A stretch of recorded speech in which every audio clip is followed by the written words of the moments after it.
तो मन करंतु एटा हेउछि आपणकर प्लॉट आ एई प्लॉट रो आपणकर एरिया जानिबा को चाहउछंती जे सेटा केते डिसमिल अछि। तो ताको जानिबा पय आमे वर्तमान जो एकर कम साहाय्य आज जानिबा। तो एटा हेउछि सेई एकर कम। तो एठी आमे जे कोनोसी पार्श्व रे एहा को फिक्स करिबा। तो देखि पारथिबे वर्तमान मैं फिक्स कर दुछि। तो देखि पारथिबे एटा गोटे बाउंड्री लाइन, एटा गोटे बाउंड्री लाइन अछि, एटा फिक्स हो जाइछि। तो आपण जे कोनोसी गोटे लाइन को फिक्स करि परिबे। मु जेहेतु एटा ठीक अछि तेणु दुईटा लाइन को फिक्स हो जाउछि।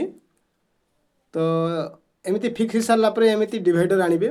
डिवाइडर आनला परे एइठू एई ऊपर लाइन पर्यंत आपण एमिति डिवाइडर रे मापी देबे। तापरे सेकंड बॉक्स को मापी देबे। सेमिति एई तलपटा को चापिकी धरिबे आ आगटा को आगो को बढ़ाइबे जो लाइन पर्यंत आपण को जो बाउंड्री लाइन पर्यंत। तो देखि पारथिबे ए सेकंड पॉइंट मध्ये एड हो गला। तापरे हमें थर्ड पॉइंट को जीवा। तापरे सेमिति एइटा को जाकी की धरिबा पछपट आ आगटा को आगो को टाणीबा। तो देखि पारथिबे एइटा मध्ये एड हो गला। तो वर्तमान जो एई प्लॉट रो जो तीनोटी बॉक्स थिला तो सेई तीनोटी बॉक्स रो एठी दैर्घ्यटी ऐड हो गला। तो वर्तमान आमे देखिबा जे सेटा एई केते चेन हला। एटा जो प्रत्येक बॉक्स रहिछि एटा 5 चेन गुडा रहिछि। तो एई जो प्रत्येक बॉक्स रहिछि एइटा होछि 5 चेन रे गुटे बॉक्स अछि अर्थात गुटे इंच अछि एटा।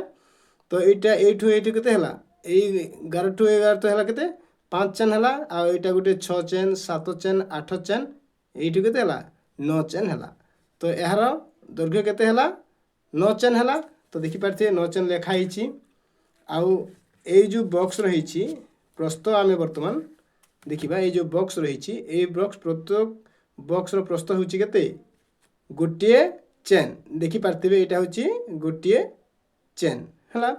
तो 100 कड़ी तेणु हमर दैर्घ्य हला केते 900 कड़ी आ प्रस्थ हला 100 कड़ी। तो दैर्घ्य गुणन प्रस्थ यदि आमे गुणी देबा ताले केते होछि 900 गुणन 100 रे होले केते 90,000 वर्ग कड़ी होछि। तेणु 90,000 वर्ग कड़ी आमे जानिछे पूर्वरु जे 1,000 वर्ग कड़ी होछि 1 डिसमिल। तेणु 90,000 वर्ग कड़ी हरण जदि 1000 रे कर देबा ताले केते आसी जिवो 90 आसी जिवो। ता माने एटा केते डिसमिल अछि ए प्लॉट एटा होछि 90 डिसमिल रो प्लॉट। तो एमिति जानि जिवे एटा एकर कम केमिति यूज करा जाय कहली आपण स्केल रे सिंपली आपण जदि एटा डायरेक्ट जदि आपण बाहु गुणन बाहु कर देबे ताले बाहरी जिवो। आपण एमिति कर देबे जदि 3 चेन होछि तेणु 3 चेन को केते होछि 300 कड़ी गुणन 300 कड़ी जदि गुणी देबे ताले एइटा मध्ये डायरेक्टली बाहरी जिवो हला। आपनकर 90,000 वर्ग कड़ी बाहरी जिवो। आपण एकर कम संपर्क रे नॉलेज आसीबा पय मो एइटा आपन को यूज कली। तो वर्तमान एइटा समान थिला। तो वर्तमान आमे आ गुटे देखिबा। तो वर्तमान देखि पारथिबे आमे एई प्लॉट रो क्षेत्रफल बाहर करिबा। तो एई प्लॉट टी को तो चाहंतु आमे जे कोनोसी लाइन रे एहा को फिक्स कर देबा। तो देखि पारथिबे एटा फिक्स हो गला। तापरे आमे डिवाइडर रे एमिति पूर्वपरि सब ऐड कर देबा।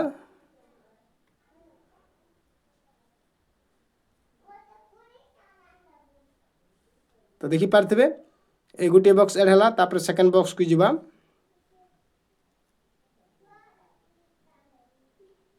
तो देखि पारथिबे सेकंड बॉक्स मध्ये ऐड हो गला। तापरे 3 नंबर बॉक्स को जिबा। तो देखि पारथिबे 3 नंबर बॉक्स मध्ये ऐड हो गला। तापरे 4 नंबर बॉक्स को जिबा।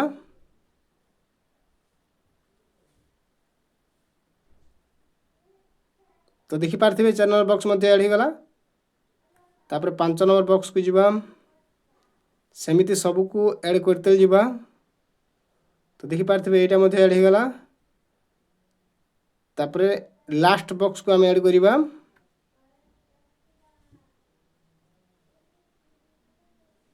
तो देखि पारथिबे एटा मध्ये ऐड हो गला। तापरे आमे एठी केते तार जो दैर्घ्यटा केते हला वर्तमान आमे देखि नेबा। एटा प्रत्येक इंच होचे 5 चेन। तेणु 5 10 15 20 21 22 23 24। तो एटा केते होची देखि पारथिबे एटा होची केते 24 चेन होची। ता माने केते 2400 कड़ी हला। तो देखि पारथिबे एटी 2400 कड़ी केते हला हमर दैर्घ्य हला। तो प्रस्थ होची केते 100 हम जानि छे। 100 लिखि देले 2400 को 100 रे जदि आमे गुणी देबा ताले 2,40,000 ବର୍ଗକୋଡ଼ି ଆସିଯିବ ହେଲା। ତ 2,40,000 ଯଦି ବର୍ଗକୋଡ଼ି ହେଉଛି ତାକୁ ଡିସମିଲ୍ରେ କନଭର୍ଟ କଲେ କ'ଣ ହେବ ନା 2,40,000 ହରଣ ଯଦି ଆମେ 1000 କରିଦେବା ତାହେଲେ 2 ଏକର 40 ଡିସମିଲ୍ ଆସିଯିବ। ଆମେ ଜାଣିଛେ ଯେ 1000 ବର୍ଗକୋଡ଼ି ହେଉଛି 1 ଡିସମିଲ୍। ତ ଏହାର କ୍ଷେତ୍ରଫଳ ହେଲେ କେତେ ଏରିଆ କେତେ ଆସିଲା 2 ଏକର 40 ଡିସମିଲ୍। ତ ସେମିତି ଆପଣ ଏଇ ଏକର କମ୍ ସାହାଯ୍ୟରେ କ୍ଷେତ୍ରଫଳଟି ବାହାର କରିପାରିବେ। ଆପଣ ଯେତେ ଅଙ୍କା ବଙ୍କା ଥାଉ ଏହି ଏକର କମ୍ ସାହାଯ୍ୟରେ ଆପଣ ସହଜରେ ମାପିପାରିବେ। ତ ଏ ଥିଲା ଆପଣମାନଙ୍କ ପାଇଁ ହେଲ୍ପଫୁଲ୍ ଭିଡ଼ିଓଟି। ଭିଡ଼ିଓକୁ ଯଦି ପସନ୍ଦ ଆସିଲା ଲାଇକ୍ କରନ୍ତୁ, ଚ୍ୟାନେଲକୁ ଗୋଟେ ସବସ୍କ୍ରାଇବ୍ କରନ୍ତୁ ଆଉ ଏମିତି ନୂଆ ନୂଆ ଅପଡ଼େଟ୍ ପାଇବା ପାଇଁ। ଧନ୍ୟବାଦ।